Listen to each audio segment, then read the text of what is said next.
വൈക. സിദ്ധു അവളെ വിളിച്ചുകൊണ്ട് അവളുടെ ഇരു കൈത്തുടയിലും പിടിച്ചു കുലുക്കി. എന്നാൽ അവൾ കേട്ടെന്ന ഭാവം പോലും നടിച്ചില്ല. വൈക പ്ലീസ്, എൻ്റെ മുഖത്തേക്കൊന്ന് നോക്ക്. ഞാൻ ഇന്നലെ ആവശ്യത്തിലധികം കുടിച്ചിരുന്നു, അതുകൊണ്ട് പറ്റിപ്പോയതാ. സോറി വൈക. അവൻ അവളോട് ദയനീയമായി അപേക്ഷിക്കും പോലെ പറഞ്ഞു. സോറി പറഞ്ഞ ഇന്നലെ എന്നിൽ തീർത്ത വേദന ഇല്ലാതാക്കാൻ പറ്റുമോ? അതുവരെ ഒന്നും മിണ്ടാതിരുന്ന വൈക പൊടുന്നതിനെ ചോദിച്ചതും അവളുടെ ചോദ്യത്തിലെ മൂർച്ച മനസ്സിലായെന്ന പോലെ അവനൊന്ന് ഞെട്ടി. പറ്റില്ലല്ലേ? അവളുടെ ശബ്ദത്തിൽ പുച്ഛം നിറഞ്ഞു. അവളിലുള്ള സിദ്ധുവിൻ്റെ കൈ അയഞ്ഞു. അവളുടെ മുഖത്തേക്ക് നോക്കാൻ കഴിയാത്ത വിധം അവൻ മുഖം താഴ്ത്തി. സിദ്ധുവായിട്ട് വേദന എന്താണെന്നറിയോ? ശരീരത്തിൻ്റെ വേദനയല്ല, മറിച്ച് മനസ്സിൻ്റെ വേദന. ഇല്ലല്ലോ? ഞാൻ ഇന്നലെ അനുഭവിച്ചു ഒരുപാട്. നമ്മൾ ജീവനേക്കാൾ സ്നേഹിക്കുന്നവർ നമ്മൾ അവർക്ക് ആരും ഇല്ലെന്ന് തിരിച്ചറിയുമ്പോൾ ഉണ്ടാകുന്ന വേദന. വെറും വിലപേശി വാങ്ങിയതാണെന്ന് ഓർമ്മിപ്പിക്കുമ്പോൾ ഉണ്ടാകുന്ന വേദന. അതിനേക്കാൾ ഏറെ ഉപരി പ്രണയം അത് വെറും കെട്ടുകഥകൾ മാത്രമാണെന്ന് അറിയുമ്പോഴുണ്ടാകുന്ന വേദന. സിദ്ധു അവളുടെ വാക്കുകളിലെല്ലാം മനസ്സ് വ്രണപ്പെട്ടതുപോലെ മരവിച്ചു നിന്നു. ഞാൻ കോഫി എടുക്കാം. ഇനിയും അവനു മുന്നിൽ പിടിച്ചു നിൽക്കാൻ കഴിയില്ലെന്ന പോലെ നിറഞ്ഞു തുടങ്ങിയ മിഴികൾ അവനിൽ നിന്നും മറച്ചുകൊണ്ട് അവൾ മുറിവിട്ട് പുറത്തേക്ക് പോയി. താൻ ചെയ്ത തെറ്റോർത്ത് അവനൊന്ന് അനങ്ങാൻ പോലും ആവാതെ നിന്നുപോയി. യാന്ത്രികമെന്നോണം സിദ്ധു ഓഫീസിൽ പോകാനായി താഴേക്കിറങ്ങി. വൈകിയെ കണ്ണുകൊണ്ട് തിരഞ്ഞെങ്കിലും അവിടെ എങ്ങും കണ്ടില്ല. അവന് മനസ്സിൽ നിരാശ തോന്നി. ചേച്ചി അവനുള്ള കോഫിയുമായി വന്നു.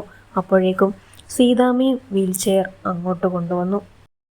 നീ ഇന്നലെ എവിടെയായിരുന്നു സിദ്ധു? സീതാമ്മയുടെ ഗൗരവത്തിലുള്ള ചോദ്യത്തിൽ അവനൊന്ന് പതറി. അത് പിന്നെ ഒരു ക്ലയൻറ്റ് മീറ്റിംഗ് ഉണ്ടായിരുന്നു. അവനൊന്ന് പരിങ്ങിക്കൊണ്ട് പറഞ്ഞു. എന്തായാലും ഇനി ഇങ്ങനെ വൈകരുത്. വൈകിയാൽ തന്നെ വിളിച്ചു പറഞ്ഞോണം. ഇന്നലെ ആ കൊച്ച് എത്ര നേരം കാത്തിരുന്നെന്നറിയാവോ നീ വരുന്നതെന്ന് നോക്കി? സീതാമ്മ അവനെ ശകാരിച്ചുകൊണ്ട് പറഞ്ഞതും അവൻ്റെ മനസ്സൊന്ന് പിടഞ്ഞു. സോറി അമ്മ, അത്രയും നേരം വൈകിയൊന്നും കരുതിയില്ല. ഇനി ആവർത്തിക്കില്ല. അവൻ ക്ഷമാപണം പോലെ പറഞ്ഞു. സോറി എന്നോടല്ല, അവളോട് പറയാം. ജാനകി ചായ എടുക്ക്. അവനോട് അത്രയും പറഞ്ഞുകൊണ്ട് സീതാമ്മ പത്രം കയ്യിലെടുത്ത് നോക്കാൻ തുടങ്ങി. സിദ്ധുവിൻ്റെ കണ്ണുകൾ അടുക്കളയിലേക്ക് നീണ്ടു.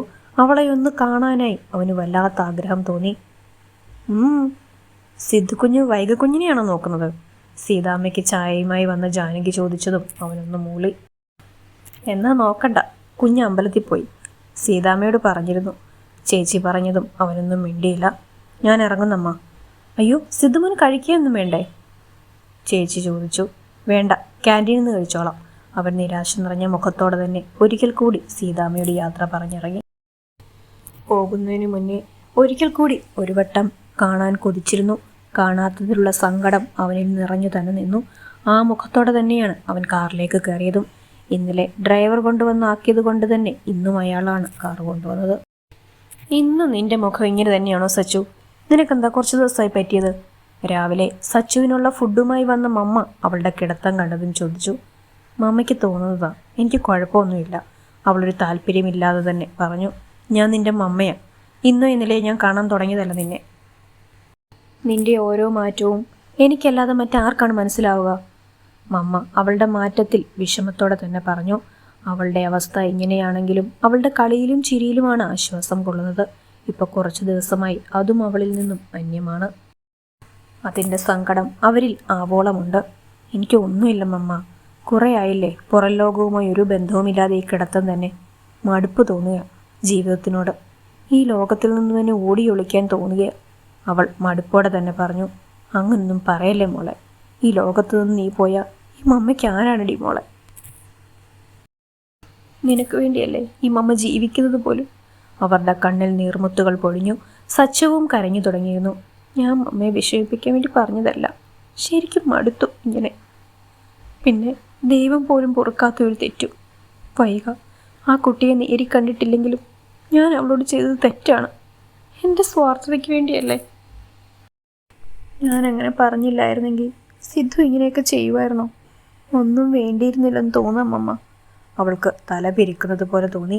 മമ്മയ്ക്ക് അവളെ എന്തു പറഞ്ഞ് സമാധാനിപ്പിക്കണമെന്ന് അറിയുന്നുണ്ടായിരുന്നില്ല. വൈക അമ്പലത്തിൽ നിന്നും ഇറങ്ങി മുന്നോട്ട് നടന്നു. ഇപ്പം മനസ്സിന് കുറച്ചൊരാശ്വാസം തോന്നുന്നുണ്ട്. സങ്കടം മുഴുവൻ ഈശ്വര സന്നിധിയിൽ ഇറക്കി വെച്ചപ്പോൾ ഒരു കുളിർമയൊക്കെ മനസ്സിൽ തോന്നുന്നുണ്ട്. എങ്കിലും എവിടെയൊക്കെയോ ഓർമ്മകളും നോവും തന്നെ കുത്തി നോവിക്കുന്നു. അവൾ പതിയെ മുന്നോട്ട് നടന്നു. കുറച്ചധികം ദൂരമുണ്ട് സിദ്ധുവിൻ്റെ വീട്ടിലേക്ക്. ഡ്രൈവറെയും കൂട്ടി പോകാൻ അമ്മ പറഞ്ഞെങ്കിലും വിസമ്മതിക്കുകയായിരുന്നു. സിദ്ധു പോയിട്ട് അവിടെ എത്തിയാൽ മതിയെന്നായിരുന്നു ചിന്ത. അവൻ്റെ സാന്നിധ്യത്തിൽ നിന്നും ഒരു തരത്തിലുള്ള രക്ഷപ്പെടൽ. അവൾ മനസ്സിൽ ഉരുത്തിരിയുന്ന ചിന്തകളോടെ തന്നെ മുന്നോട്ട് നടന്നു. പെട്ടെന്നൊരു കാർ അവളുടെ മുന്നിൽ വന്നു നിന്നു. കാറ് കണ്ടതും അവൾക്കത് സിദ്ധുവിൻ്റെ കാറാണെന്ന് മനസ്സിലായി. കോ ഡ്രൈവിംഗ് സീറ്റിലിരിക്കുന്ന അവനെ കണ്ടതും അവൾ നോട്ടം മാറ്റി. വൈക കയറ്, വീട്ടിൽ കൊണ്ടുവിടാം. സിദ്ധു അവൾ മുഖം തിരിച്ചത് കണ്ട് പതിയെ വേണ്ട, ഞാൻ പൊക്കോളാം. മറുപടി പറയുമ്പോഴും അവൾ അവൻ്റെ മുഖത്തേക്ക് നോക്കിയില്ല. ഇനിയും ദൂരമുണ്ട് വൈക, കയറ്, അത്രയും ദൂരം നടക്കേണ്ട, അവൻ വീണ്ടും പറഞ്ഞു. കാരണം അത്രയും സമയം അവളെ കാണാമല്ലോ എന്ന ചിന്തയായിരുന്നു. വേണ്ട സിദ്ധുവേട്ടൻ പൊക്കോ, ഞാൻ പോവാണ്. അത് പറയലും അവൻ്റെ മറുപടിക്ക് പോലും നിൽക്കാതെ അവൾ അവനെയും അവൻ്റെ കാറിനെയും മറികടന്ന് മുന്നോട്ട് പോയി. അവൾ പോകുന്നതും നോക്കിയിരുന്നു. അവൾ ഒരു തിരിവ് കഴിഞ്ഞ് കണ്ണിൽ നിന്നും മറഞ്ഞതും അവൻ ഡ്രൈവറോട് കാറെടുക്കാൻ പറഞ്ഞു. അവൻ്റെ ചിന്തയിൽ മുഴുവൻ വൈകിയായിരുന്നു. ചെയ്ത തെറ്റിന് അവളോട് എങ്ങനെ പ്രായച്ചിത്തം ചെയ്യും എന്ന ചിന്ത. നീ എന്ത് പണിയാ സിദ്ധു കാണിച്ചത്? കുടിച്ച് വെളുപ്പിലെന്ന് കരുതി ഇമ്മാതിരി ചെറ്റത്തിലാണോടാ കാണിക്കേണ്ടത്? മിഥു പതുക്കെ വർഷ കേൾക്കും. സിദ്ധുവിൻ്റെ ശബ്ദം ദയനീയമായി. കള്ളു കുടിച്ചാലേ വയറ്റി കിടക്കണം, അല്ലാതെ. മിഥുന് രോഷമടക്കാൻ കഴിയുന്നുണ്ടായിരുന്നില്ല. എടാ വേണമെന്ന് കരുതിയതല്ല, പറ്റിപ്പോയി. നീ പറഞ്ഞിട്ട് കാര്യമില്ലല്ലോ. നീ വൈകിട്ട് ദേഷ്യം മാറ്റാൻ എന്തെങ്കിലും വഴിയുണ്ടെങ്കിൽ പറ. സിദ്ധുവിൽ നിസ്സഹായത നിറഞ്ഞു. അവക്ക് തന്നോട് ദേഷ്യം മാത്രമാവില്ല, വെറുപ്പുമുണ്ടാകുമെന്ന് അവന് നന്നായി അറിയാം. ദേഷ്യം മാറ്റാൻ ഞാൻ ആലോചിച്ചിട്ട് ഒരു വഴിയില്ല സിദ്ധു. ഇനി അങ്ങോട്ട് ഓരോ ദിവസം കഴിയുന്തോറും നിന്നോടുള്ള വെറുപ്പും ദേഷ്യവും കൂടത്തേ ഉള്ളൂ. നീയായിട്ട് വരുത്തി വെച്ചതല്ലേ. നിന്നോട് എന്നെ കുറ്റപ്പെടുത്താനല്ല പറഞ്ഞത്, ഒരു പോവഴിയാണ് ഞാൻ ചോദിച്ചത്. സിദ്ധുവിന് മിഥുൻ്റെ സംസാരത്തിൽ ദേഷ്യം വരുന്നുണ്ടായിരുന്നു. ഇതിനൊരു വഴിയുമില്ല സിദ്ധു, നേരിടുക തന്നെ. നീയായി വരുത്തി വെച്ചതല്ലേ. മിഥുൻ കൈയൊഴിയും പോലെ പറഞ്ഞു. ഞാൻ ഇന്നലെ ഇത്തിരി ഓവറായിരുന്നു. ഒന്നാമത് സച്ച് വിളിച്ച് അങ്ങനെയെല്ലാം പറഞ്ഞപ്പോൾ കൈ വിട്ടുപോയി. അതിങ്ങനെ മനസ്സിൽ കിടന്ന് പുകയുമ്പോഴാണ് മദ്യം തലയ്ക്ക് പിടിച്ച് വൈകിയെ കാണുന്നതും. അപ്പോൾ അത് മാത്രമേ ചിന്തയിൽ വന്നുള്ളൂ. സാരമില്ലടാ, ഞാൻ നിന്നെ വിഷമിപ്പിച്ചതൊന്നുമല്ല. നിങ്ങൾ രണ്ടും ഇങ്ങനൊരു തീരുമാനം എടുക്കും മുന്നേ എന്നോടൊന്ന് ആലോചിക്കായിരുന്നു. സ്നേഹിക്കുന്നവർ തമ്മിൽ ഒരുമിച്ച് ജീവിക്കാൻ ഒരു കുഞ്ഞിൻ്റെ ആവശ്യമില്ലടോ. ഒരു കുഞ്ഞെന്നല്ല, ഒരാളുടെ ആവശ്യമില്ല. നീയും സച്ചുവും കൂടി അങ്ങനൊരു തീരുമാനം ഒരിക്കലും എടുക്കരുതായിരുന്നു. ഒരു പെൺകുട്ടിയുടെ ജീവിതം നശിപ്പിക്കരുതായിരുന്നു. കാര്യം അവളൊരു കുഞ്ഞിന് ജന്മം നൽകിയാൽ നീ അവളെ പറഞ്ഞ കാശ് കൊടുത്ത് ഒഴിവാക്കും എന്നതൊക്കെ ശരി തന്നെ. പക്ഷേ അത് കഴിഞ്ഞുള്ള അവളുടെ ഭാവിയെക്കുറിച്ച് നീ ചിന്തിച്ചിട്ടുണ്ടോ? അവളും ഇതിനെല്ലാം സമ്മതിച്ചത് അപ്പോഴത്തെ കാശിൻ്റെ ബുദ്ധിമുട്ട് ആലോചിച്ചായിരിക്കും. അത് കഴിഞ്ഞുള്ള അവളുടെ ജീവിതം, അതിനെക്കുറിച്ചൊന്നും ചിന്തിച്ച് കാണില്ല. സിദ്ധു അവൻ പറയുന്നതൊക്കെ ഒന്നും മിണ്ടാതെ കേട്ടിരുന്നു. അല്ലെങ്കിലും തനിക്ക് എടുത്തുചാട്ടവും ആരോടും ഒരു ഉപദേശവും തേടാതെയുള്ള ഓരോന്ന് ചെയ്യലും കൂടുതലാണെന്ന് അവൻ ചിന്തിച്ചു. ഇനിയിപ്പോൾ സംഭവിക്കാനുള്ളതെല്ലാം സംഭവിച്ചു, അത് മാറ്റാനൊന്നും പറ്റുകയില്ല. അതിനെക്കുറിച്ച് ചർച്ച ചെയ്യുന്ന കരുതി അതൊന്നും മാറാനൊന്നും പോകുന്നുമില്ല. അതുകൊണ്ട് ഞാൻ ഒരു കാര്യം പറയാം. നിനക്ക് ഉൾക്കൊള്ളാൻ കഴിയുമെങ്കിൽ മാത്രം നീ അതിൽ ഉറച്ചു നിൽക്കുക. മറിച്ച് കഴിയില്ല എന്നാണെങ്കിൽ ഞാൻ അങ്ങനൊരു കാര്യം നിന്നോട് പറഞ്ഞിട്ടേയില്ല, നീ ഒന്നും കേട്ടിട്ടുമില്ല. മിഥുൻ മുൻകരുതൽ എന്നോണം പറഞ്ഞു. നീ കാര്യം പറ. സിദ്ധു ഇതിൽ നിന്നും ഒരു മോചനം ലഭിക്കുന്നെങ്കിൽ ലഭിക്കട്ടെ എന്ന് കരുതി അക്ഷമനായി പറഞ്ഞു. കാര്യം വേറൊന്നുമല്ല, നീ സച്ചുവിനെ പതിയെ മറന്നു തുടങ്ങുക. അവളെന്ന അധ്യായം നിന്റെ ജീവിതത്തിൽ ഉണ്ടായിട്ടില്ല എന്ന് കരുതുക. മിഥുൻ ലാഘവത്തോടെ പറഞ്ഞു നിർത്തിയതും സിദ്ധു ഞെട്ടിക്കൊണ്ട് അവനെ നോക്കി. അവന് കേട്ടതിൽ പിഴച്ചോ എന്നവൻ ഒരു നിമിഷം സംശയിച്ചു. മിഥു, നീ എന്തീ പറയുന്നത്? സച്ചുവിനെ മറക്കാനോ? ഞങ്ങളുടെ ലൈഫിൽ നിനക്കറിയില്ലേ, അവളോടൊപ്പം ഒരുമിച്ച് ജീവിക്കാനല്ലേ ഞാൻ ഇതെല്ലാം ചെയ്തത്? സിദ്ധു ദയനീയതയോടെ പറഞ്ഞു. അതെല്ലാം ശരിയായിരിക്കും സിദ്ധു, പക്ഷേ ഇവിടെ യാഥാർത്ഥ്യം നീ മനസ്സിലാക്കണം. സച്ചുവിൻ്റെ ഈ അവസ്ഥയിൽ ഇനിയൊരു മാറ്റം വരാൻ പോകുന്നില്ല. അത് നമ്മൾ കാണിച്ചിടത്തോളമുള്ള എല്ലാ ഡോക്ടേഴ്സും പറഞ്ഞതാണ്. നിനക്ക് വൈകിയിലൊരു കുഞ്ഞുണ്ടായി അവളെ വേണ്ടെന്ന് വെച്ച് സച്ചുവിനെ സ്വീകരിച്ചാൽ ആ കൈക്കുഞ്ഞിനെയും വയ്യാത്ത സച്ചുവിനെയും എല്ലാം വെച്ച് നീ എന്ത് ചെയ്യും? സിദ്ധു എന്ന് ചിന്തിച്ചു. നീ ഇപ്പം ചിന്തിക്കുന്നുണ്ടാവും, ഇപ്പം ഈ ലോകത്ത് കിട്ടാത്തതായി ഒന്നുമില്ല, കുഞ്ഞിനെയും സച്ചുവിനെയും നോക്കാൻ ഒരാളെ ഏൽപ്പിക്കാമെന്നൊക്കെ.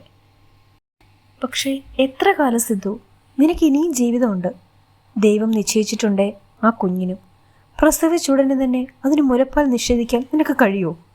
അമ്മയുണ്ടായിട്ടും ആ വാത്സല്യം അനുഭവിക്കാൻ കഴിയാതെ അതിനെ വളർത്താൻ കഴിയുമോ? ഇനി ഒന്നും വേണ്ട. കാശിന് വേണ്ടിയാണേലും ഇതിന് തയ്യാറായി വന്ന വൈക ആ നിമിഷം കുഞ്ഞിനെ തരാൻ തയ്യാറാകുമോ? നീ ഒന്ന് ചിന്തിച്ചു നോക്ക്. മിഥുൻ പറഞ്ഞതും സിദ്ധു വല്ലായ്മയോടെ അവനെ നോക്കി. അതുകൊണ്ടാണ് ഞാൻ പറഞ്ഞത്. ഉപേക്ഷിക്കാൻ വേണ്ടി കെട്ടിയതാണെങ്കിലും ഇപ്പോൾ നിനക്കൊരു ഭാര്യയുണ്ട്. അവളുമായി നീ ശാരീരികമായി ബന്ധപ്പെടുകയും ചെയ്തു. നിനക്ക് അവളോട് ചെയ്തതോർത്ത് പശ്ചാത്താപവും ഉണ്ട്. അതുകൊണ്ട് നീ പ്രാക്ടിക്കലായി ചിന്തിക്കുക. പെട്ടെന്ന് സച്ചുവിനെ മറക്കണമെന്നല്ല ഞാൻ പറഞ്ഞത്. പതിയെ പതിയെ. പിന്നെ വൈകിയുമായി ജീവിച്ചുറങ്ങുമ്പോൾ എല്ലാം അങ്ങ് ശരിയാവും. സിദ്ധു ഒന്നും മിണ്ടിയില്ല. എല്ലാം സച്ചുവിന് വേണ്ടി ചെയ്തതാണ്. അങ്ങനെയുള്ള സച്ചുവിനെ ഉപേക്ഷിക്കാനാണ് മിഥുൻ പറയുന്നത്. അതിന് തനിക്കാവുമോ? ജീവിതം നൽകാമെന്ന് വാക്കുകൊടുത്ത് പാതി വഴിയിൽ ഉപേക്ഷിക്കാൻ കഴിയുമോ? സിദ്ധുവിൻ്റെ മനസ്സ് തുലാസിൽ നിൽക്കുന്നത് പോലെ അങ്ങോട്ടോ ഇങ്ങോട്ടോ ആടി നിന്നു. ആരെ ഉപേക്ഷിക്കണം, ആരെ സ്വീകരിക്കണം എന്നറിയാതെ ഉഴറി. സിദ്ധു ഓഫീസിൽ നിന്ന് വന്ന് ഫ്രഷായി മുറിക്ക് പുറത്തിറങ്ങി. വന്നപ്പോൾ മുതൽ വൈകിയെ തിരയുന്നതാണ്. അമ്മയോടും ചേച്ചിയോടും ചോദിക്കാൻ മനസ്സനുവദിക്കുന്നില്ല. മിഥുൻ പറഞ്ഞതൊക്കെ മനസ്സിലിട്ട് കൂട്ടിയും കിഴിച്ചും നോക്കി. എന്നിട്ടും ഇതുവരെ ഒരു ഉത്തരത്തിലെത്താൻ അവന് സാധിച്ചിട്ടില്ല. ഇനിയും കാണാതിരിക്കാൻ കഴിയില്ല എന്ന് തോന്നിയതും ചേച്ചിയോട് സംസാരിച്ചു കൊണ്ടിരുന്ന അമ്മയോട് തന്നെ ചോദിക്കാൻ തീരുമാനിച്ചു. വൈകി എവിടെ? വന്നത് പിന്നെ കണ്ടില്ലല്ലോ. അവൻ അമ്മയുടെ അരികിലിരുന്ന് കൊണ്ട് സാധാരണ മട്ടിൽ ചോദിച്ചു. അകത്ത് എൻ്റെ മുറിയിലുണ്ട്. ഇന്ന് രാവിലെ മുതലേ അതെന്തൊക്കെയോ ചിന്തിച്ചുകൊണ്ട് നടക്കുക. ഒരു പ്രസരിപ്പുമില്ല. അതിനെന്തോ വിഷമമുണ്ടെന്ന് തോന്നുന്നു. സീതാമ്മ ഇന്നത്തെ വൈകിയുടെ അവസ്ഥ അവന് മുന്നിൽ വെളിപ്പെടുത്തി. അവളെ ഇങ്ങനെ ഇവിടെ വന്നതിൽ പിന്നെ കണ്ടിട്ടുമില്ല. അതാണ് അവർ അതെടുത്തു പറയാൻ കാരണവും. ഞാനൊന്ന് പോയി നോക്കട്ടെ. സിദ്ധു എവിടെയാണെന്ന് അറിഞ്ഞല്ലോ എന്ന പോലെ വേഗം എഴുന്നേറ്റ് സീതാമ്മയുടെ മുറിയിലേക്ക് നടന്നു. എന്നെ ഒന്ന് ഉമ്മർത്ത് കൊണ്ടുപോയി ഇരുത്തിയ ജാനകി. അവിടെ ഗോവണിപ്പിടിയിൽ ഇരുന്നിരുന്ന ചേച്ചിയെ നോക്കി അവർ പറഞ്ഞു.